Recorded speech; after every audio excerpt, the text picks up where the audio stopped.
It's kind of high. Yeah, obviously pleased with the outcome, the performance, these guys flying around. The crowd was phenomenal again. So it's tough to win this league, and we came out from the start. I thought these guys were prepared, ready. I do echo the maturity of this team. Yeah, there's a lot in front of us. Oh, we got big games coming and all of this. They locked in at the task at hand and come out humming from the first play, and so really appreciate that maturity of these guys.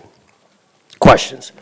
Coach, just talk about Damian Martinez and his performance tonight. Yeah, really good. I hope he was up here talking about the guys in front of him, creating some of that, but I do think his instincts took over tonight. It was awesome to see him get to the second level and be able to extend it, longer runs, 30, 40, 50-yard type runs.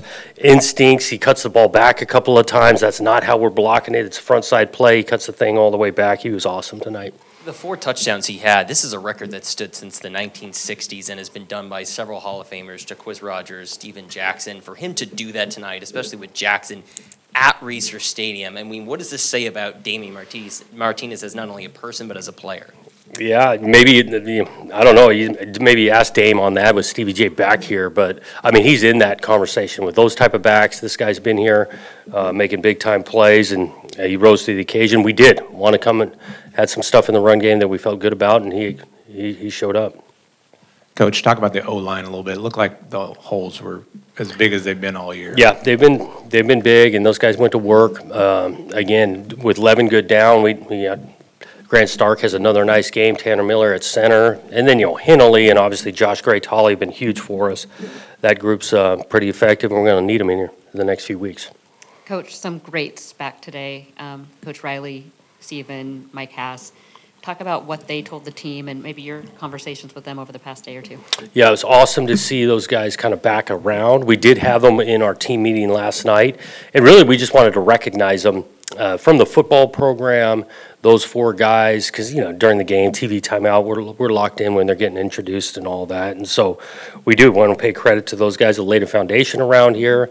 And I got the opportunity to just kind of tell stories. Mike Cass come in here, walk on Jesuit High School, 3,000-yard receiving years. It was awesome to talk about. Cerna, in regards to his career, big-time season of, winning the best kicker in the world and all of that, but just talked about responding. His first start didn't go the way he wanted, but he kept on battling in his career. It's similar to what we want to do as a team in regards to be able to respond, not react. Talked about Stevie J around here, by far the best player in the locker room, his 3 years here, but we talk about being the star. The team is the team, and that was Stevie J to a T. I mean, this guy was a big-time player, but wasn't worried about his carries or his attention. Was all about winning the game. And then, with Coach Riley, obviously winningest coach this place has ever seen.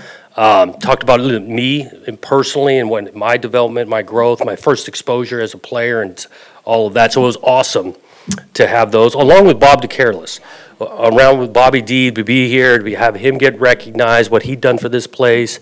Bob the Builder, that stadium is rocking, and he has a part of getting that started, of changing the landscape of Reser Stadium. So, special night. I was looking for him today, but did he seem genuinely excited about it? I think so. Disappointed. I did try to get somewhat close to him there when he's getting recognized, but I didn't get the chance to talk to him. Chatfield has really taken his game to another level the last couple of weeks.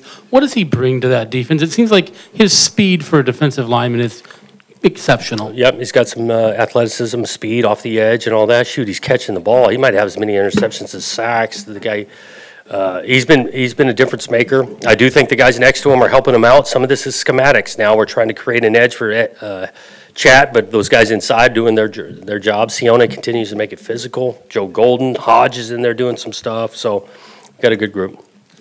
Jonathan, 2 huge games obviously in front of you, and I know you hope to be in this position. Can you just talk a little bit about next week and what could still take place for the Beavers this season? Yeah, again, counting on the maturity of the team. This is going to be big games. It comes down to small details, the focus, the preparation you put into it. And again, we've set the stage. We talked about it this week, wanting to set the stage to play in big games, and we got a huge one coming in Reser Stadium. It's going to take all of us in regards to everyone in the locker room, but everyone in those seats. It's got to be the best atmosphere we have seen at Reser Stadium. Jonathan, midway through the fourth quarter, I saw you take your headsets off and go and talk to Ben Goldbrinson. I'm guessing you were asking him if he wanted to go in. You did put him in there. What was the thought there? Yep, a little bit of just paying respects to him where the game was at, and yeah, he did want to go in the game. I thought it was awesome for our crowd to recognize him when he went into the game as the Las Vegas Bowl MVP. Special moment. This guy has been working. He's done a ton for our program, and he's been awesome this season. Yeah, those were his first snaps this week, but he has contributed to help our team be where we're at now. Jonathan, going back to the looking ahead to Washington, we got a chance to talk to some of the guys, and most of them that were here remember, how painful that loss was last year. Do you think there'll be some extra motivation from the guys, given that it's senior day, and looking to, for lack of better terms, avenge that loss from last year? Yeah, I think there'll definitely be emotion. Like you say, it's senior day. Those things are always, especially early in the game, are emotional. Last home game for us, a big-time opponent. I know we got a bunch of respect for what they've done this year.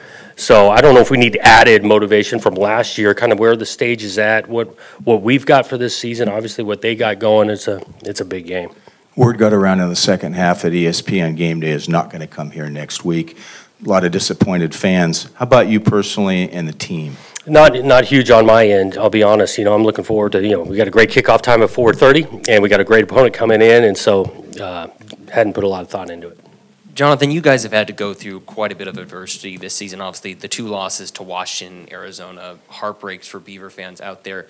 Do you feel like those losses, though, have helped you get to the point where you guys want to be right now heading into Washington next week and Oregon the week after? I think we've definitely tried to learn from losses, right? And it helps us recognize how difficult it is to win in this league. And so, each week we're back to a process, win, lose, or draw. We're going to be back, clean some things up, and focus on the next opponent. We've tried to do that week in and week out, and we're going to have to do it this week. Hi, obviously it's a big game coming up, and mentalities are going to be pretty strong. And I feel like it's going to be a pretty heated game, but also it's important to keep the team loose. And do you have any plans on how to do that coming into a big game? It's a good question, because you do, like big games and so much hype and all of that, you want to kind of be normal in regards to the way you prepared. And again, we put a lot of work in Tuesday, Wednesday, Thursday. We want to be loose on Fridays but focused, and then let it rip on Saturdays. And so we're going to try to do that, because there is going to be a bunch. Counting on it, a bunch of energy in this stadium, and yeah, playing a big-time opponent. And I think these guys will handle it well. Thank you.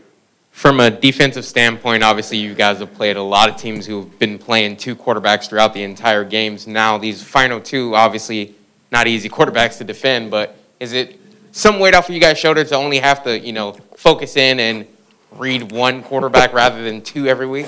Yeah, I wish it was a little bit weight off our shoulders for the one guy we'll see next week, and then obviously the following. Those 2 guys are big-time players and all of that. But if Kalen DeBoer wants to mix in a little second quarterback, take Penix out the game, put another guy in, I'm totally good. Thanks, guys.